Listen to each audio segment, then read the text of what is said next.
So the topic of tonight was the mind and altruism. So very roughly speaking, I'm the mind and Anna is altruism. That's not true. We'll both sort of cover both. But basically what I want to do is just give you a brief overview of who we are, why we were founded, and what this sort of rationality thing is all about and why we think it's so important. So the gist of our motivation behind founding CFAR is this. If you look back at 200 or 300 years ago, this is an etching of a poorhouse in the 1700s in England, I think. And if you look at, say, the top quarter of the population in the developed world at that time, and compare the quality of their life to, say, the bottom quarter of the population in the developed world today, I think it's pretty inarguable that the quality of life of the bottom quarter of the developed world today is significantly better than the top quarter 300 years ago. People's lives are longer, they're less painful, more varied and interesting, with more opportunities for self-development and exploration. And I would argue that that is fundamentally thanks to the spread of a few, sort of a cluster of memes that really took root during the Enlightenment. Some of which are very basic, like if you want to know how the world works, you should maybe look at it instead of making stuff up. Or you should test your theories by making predictions and then seeing if they come true. Information should be collected and made widely available. People should be free to voice differing opinions about things so that, ideally we can maximize the chance of the best viewpoints winning out in the end. And it was basically the spread of these memes that made possible the technologies that have been our biggest weapons in the fight against poverty and disease. Like electricity, sanitation, refrigeration, vaccines, antibiotics. And these memes are also what made it possible for us to gradually, collectively change our minds as a society about how societies should be structured and run, and just how we should treat each other as people. Oh, got it, thanks. So the effects of these sort of fundamental memes on society have been so many orders of magnitude greater than any kind of direct intervention or charity that an 18th century doctor or philanthropist could have even dreamed of. But we're still nowhere near where we could be. We still frequently, as individuals and as societies, do self-destructive things or other destructive things. We pass counterproductive policies and get into pointless wars, and as individuals trap ourselves in failing jobs and relationships, and just make terrible decisions about things that are really important to our happiness and our health and our future. And we're finally starting to begin to understand why that is. So we have a lot more information now than we did during the Enlightenment about the world, and especially about us and our brains and how we work psychologically. So we know, for example, that the human mind is not a ghost in the machine. It's like a part of the material world dependent on our brains. And we also know that our brains evolved. They were not designed from scratch, from the top down, by an intelligent designer. And consequently, there are sort of these kludges of different modules and decision-making processes that have been sort of gradually cobbled together over time in response to different environmental pressures. And we were not optimized for the pursuit of truth, not directly anyway, or even for our own happiness as individuals. And to the extent that we were optimized for anything, we were just optimized for the spread of our genetic material. And not even the spread of our genetic material in today's environment, but the spread of our genes in an environment from tens of thousands of years ago that's in some ways very different from today. So then in the last 40 years, cognitive scientists have begun to do more and more research into specifically how we reason and specifically what kinds of mistakes we make in what kinds of situations.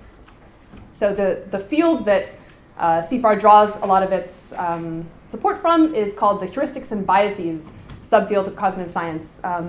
And one of my favorite books to recommend if you want to learn more about it is called Thinking Fast and Slow, by Daniel Kahneman, who's the Nobel Prize-winning psychologist whose research has sort of pioneered the way for the heuristics and biases field. Spacebar. Thank you. There we go.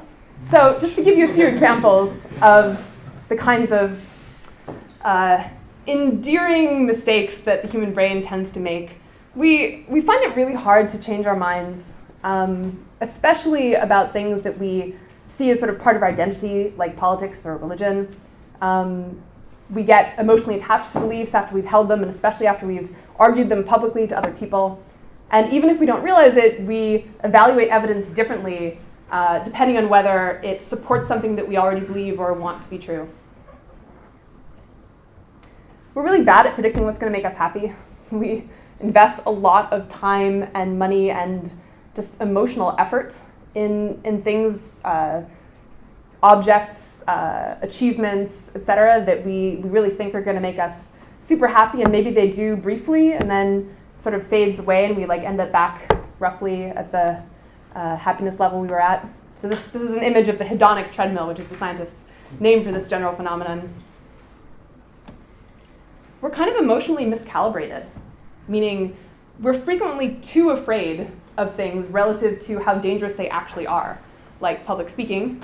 Not that I would know anything about that. And sometimes we're not afraid enough. Sometimes there are risks that we persistently underestimate for various reasons, again, relating to the biases built into our brains. And part of that has to do with the fact that we're emotionally very bad at processing numbers, sort of statistics, percentages, especially very small and very large numbers, which were not the kinds of things our brain was evolved to have to take into account in our decision making. Our brains can barely distinguish emotionally between numbers of very different orders of magnitude, and in fact, often find like stories or personal anecdotes far more persuasive than very compelling statistical evidence, which is sort of a shame in the modern world because like the best quality evidence we can get is often statistical evidence that our brains like find very unpersuasive. So you might have heard the expression, one man's death is a tragedy, a million deaths is a statistic. It's one of my favorite, very sobering quotes, and it's actually been backed up by a fair amount of research. Another one of my favorite quotes to this effect comes from a blogger some of you might know named Eliezer Yudkowsky. And he said it better than I could. I almost wish I hadn't read the quote because then I could have come up with my own, but now I can't because his is better. So he says, the human brain cannot release enough neurotransmitters to feel an emotion 1,000 times as strong as the grief of one funeral. A prospective risk going from 10 million deaths to 100 million deaths does not multiply by 10 the strength of our determination to stop it. It adds one more zero on paper for our eyes to glaze over. And as you might imagine, if you're interested in doing as much good in the world as possible and you're needing to weigh different percentages, different risks, and very large numbers of human lives at stake, this is a very important thing to know about your own brain and how it works. So this is where we find ourselves now. At the beginning of the 21st century, we have these lofty ideals that have been articulated for us by people in the Enlightenment and before and since about ideally how we should reason and make decisions. And then on the other hand, we have our lovably flawed human brains. And so essentially, you can think of Applied Rationality, of CFAR's project, as figuring out how to run rationality on human hardware. How to sort of get a little bit closer to those ideals using the knowledge that we have from cognitive science and using experimentation and empiricism and things like that. So, for example, you might know intellectually, yes, I should try to seek out evidence that might disconfirm what I believe. I should test my theories and try to disprove them. It's like a basic principle of scientific inquiry. But how do you actually get in the habit of doing that? It's not the natural mode of our brain. Like naturally, we are inclined to seek out evidence that will support what we already believe. Or similarly, you might know intellectually, yes, I should change my mind when I encounter strong evidence against some belief. But in practice, how do you actually make yourself do that when you're emotionally invested in your belief? Excuse me. Or even if you were able to come up with the most perfect rational plan about what to do, how do you get yourself to follow through on it? That's far from trivial. How do you get yourself to avoid succumbing to procrastination or your own sort of aversion to something that feels scary. So these are the kinds of questions that CFAR was founded to solve. We spend a lot of our time doing development and research, trying to basically use cognitive science as a jumping off point to create sort of simple, learnable techniques that people can train in order to overcome these kinds of problems. And when we're not doing R&D, we're running these educational workshops, like the ones we came to Melbourne to run. There are about 25 people for about 4 days at a time. We rent a retreat center. Right now we're at the Cope Williams Winery. And they're just a very sort of intense, immersive period of training in various rationality techniques.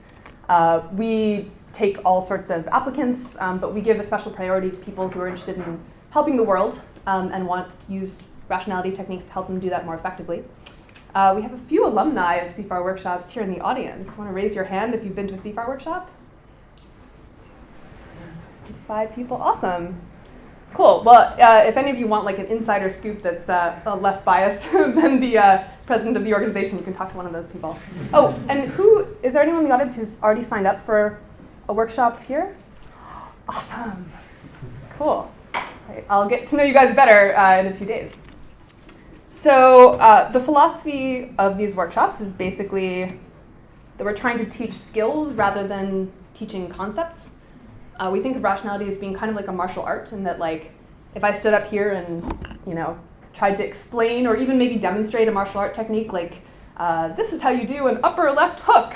I don't actually know martial arts, so I have no idea if that made any sense, but pretend this is a thing. I could demonstrate it for you, and then if I were to send you on your way and expect you to like now be able to fight, that would be crazy. So we sort of feel similarly about rational decision-making or rational reasoning techniques, that it's important to sort of practice a lot and practice on like real life issues so that you sort of have those habits trained and they'll come up for you in real life when you need to use them. So for example, betting is a technique that makes up a prominent, or has a prominent place in our workshops. Another expression I love is a bet is a tax on bullshit. And you could summarize the first half of my talk as being that your brain bullshits you all the time. So betting is a great way to sort of add stakes to the questions that actually matter, and get yourself to think about, well, do I really believe that, or is that just something I'm telling myself because it sounds good or I want to believe it or whatever? So this picture is of the many betting markets that we have running at any given time at a CFAR workshop. Anyone can start a market that could be about anything from like, is it going to rain tomorrow, to will a randomly chosen participant be able to recite a piece of poetry on demand, or anything really. And people state what they predict to happen and then their level of confidence. And the more confident you say you are, the more you stand to gain or lose depending on what the outcome of the bet is. And the reason that we do this at the CFAR workshops is that this is something that we at CFAR do a fair amount ourselves. And so I personally have found it really useful to sort of check myself. Sometimes I remember to ask myself, what odds would I bet on that proposition? But a lot of the time, and this is sort of one of the benefits of having a community of people who are all sort of working on similar habits, is I'm surrounded by people who will ask me to bet if they think that I'm being irrational. So, for example, I might vent to Val, it's not even worth bringing this up with Anna because she's not going to change her mind. And Val will say, would you like to bet on that? And I'll go, actually, now that I think about it, I can think of a bunch of cases where Anna changed her mind, so I don't really want to put any money on this issue, and maybe that means I should actually just bring it up with Anna and see what she says. Visualization is another technique that many of us find helpful. So take a moment and just think about some deeply held belief, maybe something core to your identity, like something political or religious or anti-religious, maybe something that you've had an argument with someone about recently. You don't have to say it out loud, just think of it.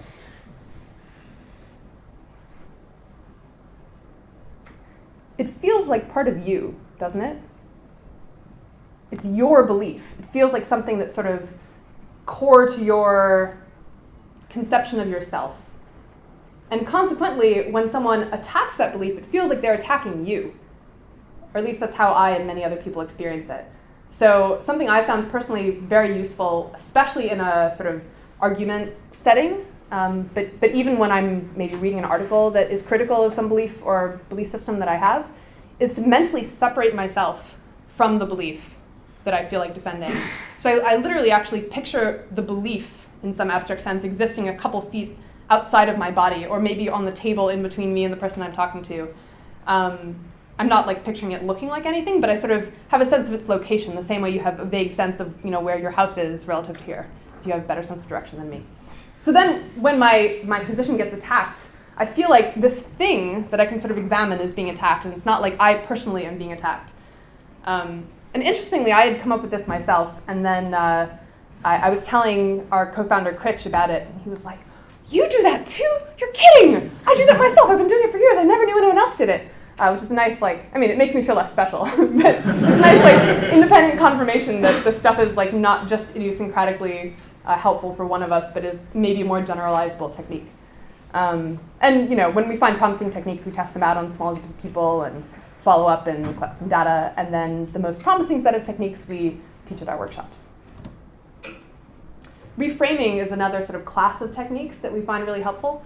So one of the strongest results from cognitive science has been that our preferences about a decision can change dramatically depending on how the decision is framed. Depending on, they switch based on totally irrelevant changes in the framing. So, if you were asked if you wanted to have a surgery that had a 97% chance of success versus a surgery with a 3% chance of failure, if you're like the typical psychological study subject, those would feel like very different choices to you, even though they're literally the same thing. This, you might be wondering what an airplane has to do with reframing.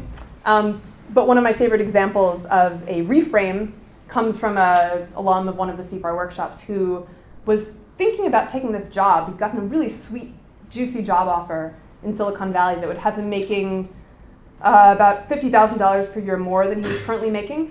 And as you can imagine, that was very tempting. But he was kind of hesitant for several reasons, but one of the main ones was, he'd lived in this, his current city all his life. His friends and family were there. Taking this job would mean moving far away from them, and he wasn't totally sure it was worth it. So he tried to reframe, and he asked himself, well, what if I were already at that job in Silicon Valley? How would I feel about taking a $70,000 per year pay cut in order to move close to my friends and family? And when he framed it like that, he was like, oh, that wouldn't be worth it at all. Which was useful to know, because it suggested, at least, that some amount of his initial reluctance was due to a sort of a preference for the status quo. And if he flipped around which was the status quo, his preferences similarly changed. So reframes don't tell you what to do, but they do give you some insight into the factors that were motivating you in the first place. And hopefully it's been clear so far, but just to emphasize in case not, the point of the workshops is not, God, all these other people in the world are so dumb and irrational, and how can we make them less dumb and stupid and more like us? And I mean, if you feel that way sometimes, I totally sympathize, because I've often been this guy, and maybe you identify with him too. But that's not the point of the workshops. The point of the workshops is recognizing that none of us are fully rational, and that's not because we're bad or flawed people in some sense. It's just because we're human beings. And that recognizing that is enormously helpful if we want to make better decisions for our own lives or for our efforts to help the world. And unfortunately, we think this is becoming increasingly necessary because the kinds of decisions that we have to make as individuals and also for the world are becoming more and more the kinds of decisions that our brains did not evolve to make well. So long-term, complex, abstract decisions relying on small probabilities or large numbers of lives about what career is going to make the most difference in the world, or what are the potential risks of developing this technology or that technology, and with what probabilities. These are not the kinds of decisions that our brains evolved to make well. And also, unfortunately, these decisions have higher and higher stakes. So this was the motivation behind the founding of CFAR. Not everyone knows we're an effective altruist organization, but we totally are. And hopefully this has given you a sort of a taste of how we feel rationality and effective altruism are connected. But now I'm going to bring up my co-founder and our executive director, Anna Salamon, and she will go into more detail on the altruism part of the Mind and Altruism.